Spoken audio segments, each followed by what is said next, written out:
UP और उत्तराखंड की खबरों के लिए एबीपी गंगा को सब्सक्राइब करें और बेल आइकन दबाएं।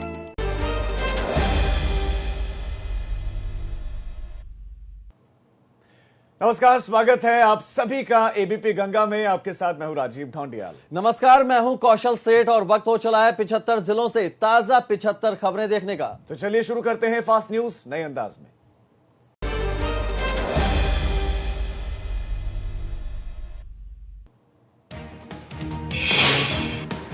मुख्यमंत्री योगी आज पंडित दीनदयाल उपाध्याय की जयंती पर चल रहे पार्टी के अभियान के तहत वेबिनार के जरिए लखनऊ महानगर के कार्यकर्ताओं को करेंगे संबोधित। इसके अलावा मुख्यमंत्री योगी सुबह टीम 11 की बैठक कर प्रदेश में कोरोना संक्रमण के ताजा हालातों की जानकारी लेंगे।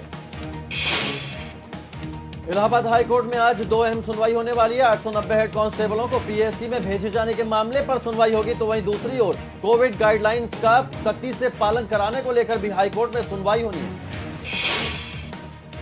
कानपुर में 12 साल के नाबालिग के साथ रेप की कोशिश कर रहा एक अधेड़ लोगों के हथेड़ चढ़ गया। नाबालिग के शोर मचाने के बाद उसे पब्लिक ने पकड़ लिया, जिसके बाद अधेड़ को लोगों ने पकड़कर पेड़ से बांधकर पीटा और पुलिस को जानकारी दी। मौके पर पहुंची पुलिस ने आरोपी को बंधन मुक्त करवाया और थाने ले गई।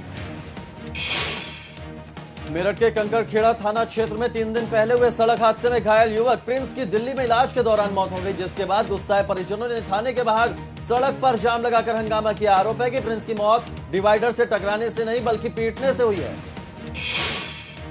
ग्रेटर नोएडा में निर्माणाधीन कंपनी में अचानक आग लगने से हड़कंप मच गया। देखते देखते आग ने विकराल रूप धारण कर लिया। आग ने पूरा आसमान में आग से धुंध छा गई, जिससे लोगों को सांस लेने में काफी परेशानी होने लगी। कड़ी मशक्कत के बाद आग पर काबू पाया जा सका। मुरादाबाद पुलिस ने 7 गैंगस्टर अपराधियों की 1 करोड़ 35 लाख की संपत्ति जब्त कर ली है। अलग अलग थाना क्षेत्रों में पुलिस की इस कार्रवाई से हड़कंप मचा हुआ है। पुलिस का कहना है कि अपराधियों के खिलाफ ये अभियान आगे भी जारी रहेगा। मुजफ्फरनगर पुलिस ने फर्जी दस्तावेज और नकल माफिया गिरोह की सरगना के खिलाफ बड़ी कार्रवाई करते हुए उसके 25 करोड़ की संपत्ति को सीज कर दिया है। पुलिस के मुताबिक नकल माफिया 1 लाख काफी लंबे समय से कोचिंग सेंटर के यार्ड में हाई स्कूल, इंटरमीडिएट और स्नातक की फर्जी डिग्री बांटकर लोगों को गुमराह कर रहा था। बरेली के लश्करीगंज में किशोर की बेरहमी से पिटाई का वीडियो वायरल हो रहा है। हालांकि पुलिस ने वायरल वीडियो पर संज्ञान लेते हुए 2 लोगों को गिरफ्तार किया है। युवक से 17 दिन पहले मारपीट हुई थी, जिसका वीडियो वायरल हो रहा है। गोंडा के हरकागंज गांव में अचानक भरभराकर छत गिरने से युवती और बुजुर्ग महिला घायल हो गए। हालांकि अस्पताल ले जाते वक्त पिंकी नाम की युवती ने दम तोड़ दिया। वहीं महिला को इलाज के लिए अस्पताल में भर्ती करवाया गया है। राजस्व विभाग क्षति का आकलन करने में जुट गई है। धर्मनगरी काशी में गंगा की लहरों पर दोबारा अलकनंदा क्रूज का संचालन शुरू हो गया है। 6 महीने के लंबे इंतजार के बाद अब पर्यटक इस हाईटेक क्रूज से गंगा की लहरों से घाटों का दीदार कर सकेंगे। शुरुआती दौर में सिर्फ एक बार ही इस क्रूज से पर्यटक घाट से टूर कर सकेंगे।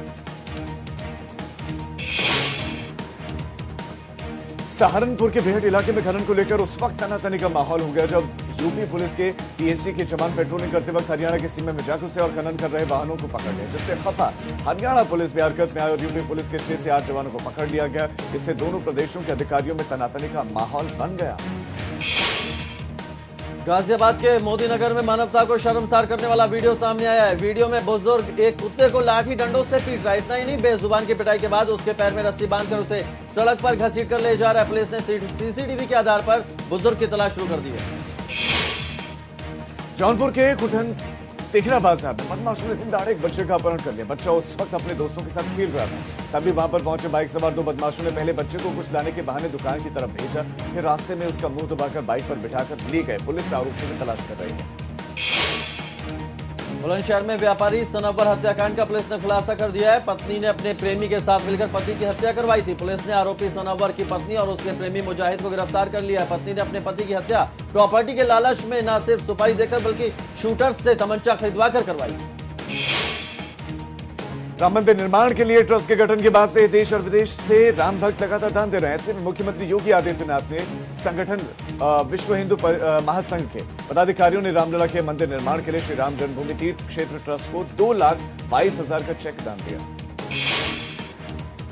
बागपत में एक के बाद एक वायरल वीडियो सामने आ रहे हैं। एक और वायरल वीडियो में एक युवक खेतों में पिस्टल से फायरिंग करता हुआ दिख रहा है। युवक के हाथों में हथियारों के साथ फोटो भी वायरल हो रहे हैं। पुलिस का कहना है कि वीडियो गांगनौली गांव का है।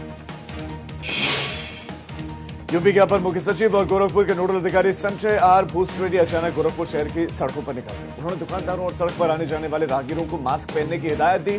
साथ ही कोरोना वैश्विक महामारी से बचने के उपायों के साथ ही व्यवस्था की भी जांच पड़ताल की।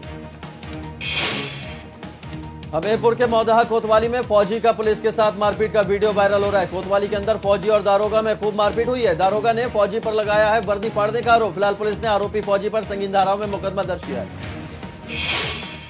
झांसी के शाहजहांपुर थाना इलाके के गांव सिमरिया में अचानक एक मगरमच्छ तालाब से गांव में घुसा। ग्रामीणों ने किसी तरह मगरमच्छ को पकड़ भी लिया। इसके बाद वन विभाग की टीम को इसकी सूचना दी गई। बाद में मगरमच्छ को पास की ही नदी में छोड़ दिया गया। राम जन्मभूमि मामले के निपटारे के बाद अब कृष्ण जन्मभूमि का मामला और जोर पकड़ने लगा है। मैनपुरी में राज्यसभा सांसद हरनाथ सिंह का बड़ा बयान सामने आया है। उनका कहना है कि मुस्लिम भाइयों को अपना दिल बड़ा करना चाहिए और कृष्ण जन्मभूमि पर जो कब्जा है उसे छोड़ देना चाहिए, मस्जिद को भी हटा देना चाहिए। हाथरस की दलित युवती के साथ हुए गैंगरेप मामले में पीड़ित लड़की से मिलने के लिए भीम आर्मी के चीफ चंद्रशेखर आजाद अलीगढ़ पहुंचे। हालांकि पुलिस ने दिल्ली से आने वाले रास्तों को पूरी तरह से सील कर दिया था, लेकिन उसके बावजूद चंद्रशेखर किसी तरह अलीगढ़ के जवाहरलाल नेहरू मेडिकल कॉलेज पहुंच गए।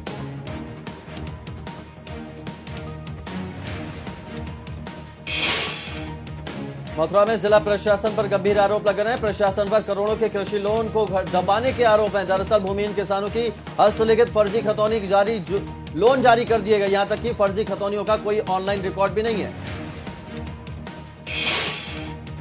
रायबरेली के मोरापुर खलासी हाट में टॉप 10 सूची में शामिल अपराधी राजीव रस्तोगी को पुलिस ने उस पर शिकंजा कस दिया है। जिलाधिकारी के आदेश के बाद भारी पुलिस बल के साथ राजीव रस्तोगी की 1 करोड़ की संपत्ति सीज की गई। साथ ही नकाड़ा बचाकर अवैध कब्जा छोड़ने के लिए निर्देश भी दिए गए।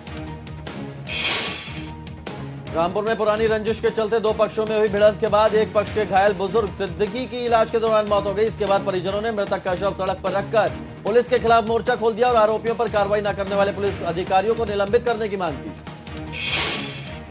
आगरा के नूनी गांव में पुलिस को बड़ी कामयाबी हासिल हुई है। मिलावटी अवैध शराब की तस्करी करने वाली महिला समेत 3 तस्करों को पुलिस ने गिरफ्तार किया।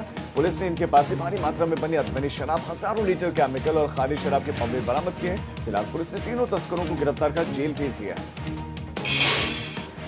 फतेहपुर में कोतवाली के लखनऊ बाईपास के पास 2 ट्रकों की आमने सामने भिड़ंत हो गई, जिसमें एक शख्स की मौत हो गई तो वहीं ट्रक चालक केबिन में जा फंसा। पुलिस ने रेस्क्यू कर ट्रक चालक को क्रेन की मदद से बाहर निकाला। फिलहाल घायल को अस्पताल में भर्ती कराया गया है। कन्नौज जिले में तेज रफ्तार रोडवेज बस और ओमनी कार के बीच में आमने सामने की भिड़ंत हो गई, जिसमें 3 लोगों की मौत हो गई जबकि 7 अन्य लोग गंभीर रूप से घायल हुए हैं। घायलों को जिला अस्पताल में भर्ती करवाया गया। यहाँ पर 3 की हालत नाजुक देखते हुए राजकीय मेडिकल कॉलेज में रेफर किया गया। बस्ती के दुबौलिया ब्लॉक में घाघरा नदी का दबाव कम होने का नाम नहीं ले रहा है। पिछले 36 घंटे से हो रही बरसात ने घाघरा नदी के जलस्तर में लगातार बढ़ोतरी कर दी है। घाघरा के कटान को देखकर ग्रामीण दहशत में आ गए। आनन फानन में जेसीबी चलाकर खुद अपने आशियाने उजाड़ने में लग गए। सुल्तानपुर में 5 दिन से लापता हुई महिला का शव झाड़ियों के पास मिला है। महिला रोज की तरह सुबह काम के लिए निकली थी, लेकिन अचानक उसका फोन बंद आया। परिजनों ने पुलिस को बताकर खोजबीन शुरू की। महिला के शव को पोस्टमार्टम के लिए भेज दिया गया। गोरखपुर में सरेराह मारपीट और गोली चलाने का मुख्य अभियुक्त और 25,000 का इनामी बदमाश शुभम सिंह को महाराजगंज की गुगली पुलिस ने गिरफ्तार किया है। इनामी बदमाश नेपाल भागने की फिराक में था। इसी बीच पुलिस ने मुखबिर की सूचना पर पकड़ने की कोशिश की, लेकिन बदमाश ने फायरिंग शुरू कर दी। लखीमपुर खीरी में अब तक 1.25 करोड़ रुपए से ज्यादा शातिर अपराधियों की संपत्ति को कुर्क किया गया और इसी कड़ी में पसगवां इलाके के गैंगस्टर आरोपी नसीम मुल्ला की संपत्ति कुर्क की गई। पुलिस ने मकान को सीज किया है, साथ ही घरेलू सामान अपने कब्जे में लिया।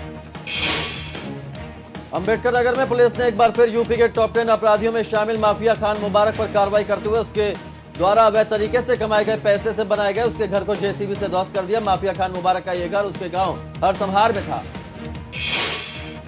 आजमगढ़ के मौलानीपुर गांव में बाइक सवार 2 बदमाशों ने एक बुजुर्ग की गोली मारकर हत्या कर दी। बुजुर्ग घर के सामने टीन शेड में खाना खाने के बाद आराम कर रहा था। पुलिस ने शव को कब्जे में लेकर पोस्टमार्टम के लिए भेज दिया है। आरोपियों की तलाश की जा रही है। संभल में पुलिस एनकाउंटर में बदमाशों में दहशत छाई हुई है। एनकाउंटर के खौफ से गैंगस्टर नईम ने गले में तख्ती टांगकर खुद सरेंडर करने थाने जा पहुंचा। नईम पर पुलिस ने 15,000 रुपए का इनाम रखा था। नईम पर लूट और हत्या के कई मुकदमे दर्ज हैं। भदोही में पीडब्ल्यूडी की बड़ी लापरवाही और खुलेआम भ्रष्टाचार करने का मामला सामने आया। पीडब्ल्यूडी ने एक सड़क बनाई, वो भी बिना डामर के। नतीजा ये हुआ कि 2 दिन के बाद ही पूरी की पूरी डामर उखड़ गई और ग्रामीणों के लिए आना जाना दूभर हो गया। इधर अधिकारी पूरे मामले को लेकर टाल मटोल कर रहा है। सीएम योगी आज उन्नाव के दौरे पर रहेंगे, जहां उपचुनाव के मद्देनजर पार्टी कार्यकर्ताओं के साथ बैठक करेंगे और कई योजनाओं का लोकार्पण और शिलान्यास भी करेंगे। आपको बता दें कि कुलदीप सेंगर की विधानसभा की सदस्यता रद्द होने के बाद अब बांगरमऊ विधानसभा सीट पर जल्दी उपचुनाव होने वाले हैं। बिजनौर में देहरादून से कोटद्वार जा रही प्राइवेट टैक्सी पूर्वी गंग नहर में गिरने से 2 महिलाओं की मौत हो गई। कार चालक गंभीर रूप से घायल हो गया। वहीं घायलों को जिला अस्पताल बिजनौर में भर्ती करवाया गया। कार खरीदकर परिवार कार में सवार होकर कोटद्वार के सिद्ध बली मंदिर दर्शन के लिए जा रहा था। आगरा के भोगपुरा गांव में अचानक खेतों में 7 फुट लंबा अजगर मिलने से हड़कंप मच गया। अजगर ने नीलगाय के बच्चे को अपना शिकार बना लिया। बड़ी मशक्कत के बाद नीलगाय के बच्चे को ग्रामीणों ने अजगर के चंगुल से छुड़ाया। श्रावस्ती जिले में राप्ती लोगों पर कहर बनकर टूट रहे हैं। नेपाल में हो रही लगातार पिछले 36 घंटों से बारिश के बाद राप्ती नदी उफान पर है, रौद्र रूप ले रखा है। मुख्य मार्गों का गांव से संपर्क कट गया है। पुल पर तेज रफ्तार से पानी चलने लगा, जिसके कारण दर्जनों गांव प्रभावित हैं। सिद्धार्थनगर में बीते 2 दिनों में हुई बारिश का कहर कई गांव में देखने को मिल रहा है। लगातार हो रही बारिश से सबसे ज्यादा प्रभावित नौगढ़ तहसील क्षेत्र के लगभग आधा दर्जन गांव हुए। पानी से खेत जलमग्न हो चुके हैं। साथ ही आवागमन के रास्तों में भी लगभग 3 फीट पानी भरा हुआ है, जिससे यहां के बाशिंदों को काफी परेशानी हो रही है। हाथरस के गडोला मार्ग पर एक विवादित जमीन पर कब्जा लेने के दौरान कब्जाधारियों में मारपीट का वीडियो वायरल हो रहा है। वीडियो में कब्जाधारी लोग आपस में लड़ते हुए साफ दिखाई दे रहे हैं। दोनों पक्षों में जमकर लात घूंसे चल रहे हैं। विवादित जमीन पर कुछ लोग कब्जा करने की कोशिश में। महोबा में शराब के नशे में अपने 2 बच्चों की हत्या करने वाले पिता को पुलिस ने गिरफ्तार कर लिया। ग्रामीणों की सूचना पर पहुंची पुलिस ने दोनों बच्चों के शव को कब्जे में लेकर उनका पंचनामा करने के बाद पोस्टमार्टम के लिए भेज दिया। वहीं आरोपी पिता के खिलाफ मुकदमा दर्ज कर मामले की जांच शुरू कर दी है। कौशाम्बी में कोरोना काल में शासन ने बालू पट्टे धारकों को राहत देने का काम किया, लेकिन जिले में 11 में से 3 बालू पट्टे धारक 9 करोड़ के राजस्व पर कुंडली मारकर बैठे हैं। अगर तय सीमा पर राजस्व जमा नहीं करते हैं तो इनके खिलाफ आरसी जारी कर वसूली की जाएगी। इसके अलावा विभागीय कार्रवाई भी की जाएगी। सोनभद्र के किरवानी गांव में उस वक्त हड़कंप मच गया जब सुबह गांव में मगरमच्छ घुस आया। ग्रामीणों ने तुरंत इसकी सूचना वन विभाग को दी। टीम ने रस्सी और लकड़ी के जरिए कड़ी मशक्कत के बाद मगरमच्छ को पकड़ा और जंगल में छोड़ दिया। बदायूं के बेलसी थाना इलाके के मोहल्ला नंबर 8 में मामूली कहासुनी को लेकर 2 पक्षों में जबरदस्त मारपीट हो गई। मार पिटाई का वीडियो सोशल मीडिया पर वायरल है। दोनों पक्षों में खूब लाठी डंडे चले। मौके पर पुलिस पहुंची और दोनों पक्षों को शांत कराया। फर्रुखाबाद में जिला जेल के 114 कैदियों को कोरोना रिपोर्ट आने से हड़कंप मच गया। रविवार को आई जांच रिपोर्ट में 150 लोगों के कोरोना संक्रमित होने की पुष्टि हुई थी। जिले में कोरोना संक्रमण से अब तक 38 मरीजों की मौत हो चुकी है, जबकि 659 केस अभी भी एक्टिव हैं। प्रतापगढ़ में स्वास्थ्य विभाग की लापरवाही सामने आई। यहां पर रानीगंज के सीएचसी में घायल बाइक सवार का इलाज अस्पताल के फर्श पर ही किया जाने लगा। पीड़ित तड़पता रहा, लेकिन कर्मचारियों का दिल पसीजा नहीं। इधर मामला मीडिया में आने के बाद अधिकारियों ने मामले में चुप्पी साध रखी है। हापुड़ के धौलाना क्षेत्र में पुलिस और बदमाशों के बीच मुठभेड़ हो गई। पुलिस गश्त कर रही थी, तभी 2 बाइक सवारों ने अचानक पुलिस पर फायरिंग कर दी। जवाबी फायरिंग में एक बदमाश कैलाश और बिट्टू के पैर में गोली लग गई, तो दूसरा बदमाश अंधेरे का फायदा उठाकर मौके से फरार हो गया। कुशीनगर में गंडक नदी के बाढ़ के त्रासदी झेल रहे लोगों की मुसीबत कम होने का नाम नहीं ले रहा। डिस्चार्ज में कमी होने की वजह से नदी का पानी अब खेतों को काटना इसने शुरू कर दिया है। शनिवार को 20 से 25 एकड़ खेत नदी में विलीन हो गए। इससे किसानों का गन्ना, धान, केला जो बोया हुआ था बर्बाद हो गया। नोएडा पुलिस ने सेक्टर 94 में शमशान घाट के पास चल रहे स्टोन क्रशर को सील करते हुए 13 क्रशर और 6 डंपर समेत काफी सामान जब्त किया है। हालांकि वहां काम करने वाले लोग और डंपर चालक मौके से फरार हो गए। खनन अधिकारी की शिकायत पर मामले में रिपोर्ट दर्ज की जा रही है। गाजियाबाद के शालीमार गार्डन के सेक्टर 3 में अचानक सड़क धंस गया। अचानक सड़क धंसने से वहां पर खड़ी 2 महिलाएं गंभीर रूप से घायल हो गई, जिन्हें पास के अस्पताल में भर्ती करवाया गया। हालांकि स्थानीय लोगों ने गड्ढे के चारों ही तरफ 4 दीवारी कर दी। प्रयागराज में लगभग 1.5 करोड़ रुपए की कीमत की नशीली दवाएं बरामद की हैं, जो अवैध रूप से इकट्ठा की गई थी। दरअसल 2 सितंबर को पुलिस ने नकली दवा के साथ फैज खान को गिरफ्तार किया था। जांच में पता चला कि कौशाम्बी का रहने वाला अनुपम गोस्वामी नशीली दवा का कारोबार करता है, जिसे पुलिस ने पकड़ लिया है। मुजफ्फरनगर पुलिस ने 2 दिन पहले हुई दवा कारोबारी की हत्या का खुलासा कर दिया है। पुलिस ने इस मामले में 3 लोगों को गिरफ्तार किया। पुलिस का कहना है कि पूरा मामला प्रेम प्रसंग से जुड़ा हुआ था। बागपत के चांदीनगर में ऊर्जा निगम की लापरवाही से लाइनमैन की दर्दनाक मौत हो गई। लाइनमैन बिजली के पोल पर काम कर रहा था, तभी अचानक बिजली चालू हो गई, जिससे मौके पर ही लाइनमैन की झुलस कर मौत हो गई। रामपुर के सिहारी गांव में जंगल से भटककर एक अजगर रिहायशी इलाके में जा गुजरा। अचानक अजगर के दस्तक से ग्रामीण खौफजदा हो गए। सूचना मिलने पर वन विभाग की टीम पहुंची और कड़ी मशक्कत के बाद जंगल में इस अजगर को छोड़ा। मिर्जापुर के चुनार थाना क्षेत्र के कबीर मठ के पास अज्ञात बदमाशों ने कंपनी के डायरेक्टर को गोली मारकर हत्या कर ली। वहीं गंभीर रूप से घायल एचओडी वाराणसी रेफर किया गया। प्रत्यक्षदर्शियों ने बताया कि 4 बदमाश थे, जो वारदात को अंजाम देने के बाद पैदल स्टेट बैंक की ओर भाग निकले। फिरोजाबाद में आने वाले उपचुनाव के चलते सियासी सरगर्मियां तेज हो गई। सभा को संबोधित करने आए बीएसपी महासचिव सतीश चंद्र मिश्र ने मौजूदा सरकार को ब्राह्मण विरोधी बताया। प्रदेश में ब्राह्मणों पर लगातार हो रहे अत्याचार का उन्होंने जिक्र किया। उन्नाव के बांगरमो उपचुनाव के लिए कांग्रेस ने महिला कांग्रेस की वरिष्ठ प्रदेश उपाध्यक्ष आरती वाजपेयी पर भरोसा जताया। कांग्रेस ने रविवार को इसका ऐलान किया। इधर कांग्रेसियों में उत्साह का माहौल है। आरती वाजपेयी को कांग्रेसियों ने मुंह मीठा कराकर खुशी का इजहार किया। अमरोहा की नौगावा विधानसभा पर होने वाले उपचुनाव को लेकर बसपा सुप्रीमो मायावती के निर्देश पर फुरकान अहमद को नौगावा विधानसभा का प्रत्याशी घोषित किया। इस दौरान प्रदेश प्रभारी शमसुद्दीन राय ने प्रदेश सरकार पर उन्होंने जमकर निशाना साधा।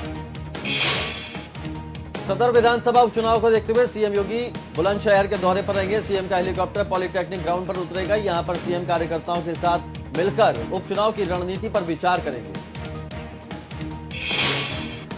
मुरादाबाद में फर्जी दरोगा बनकर एक ठग ने एक शख्स के खाते से 25,000 रुपए उड़ा लिए। ठग इतना चालाक था कि उसने पीड़ित को फोन पर भरोसा दिला दिया कि वो थाने से दरोगा बोल रहा है और फिर अनीस नाम के शख्स ने गूगल पे अकाउंट से 25,000 रुपए ठग लिए।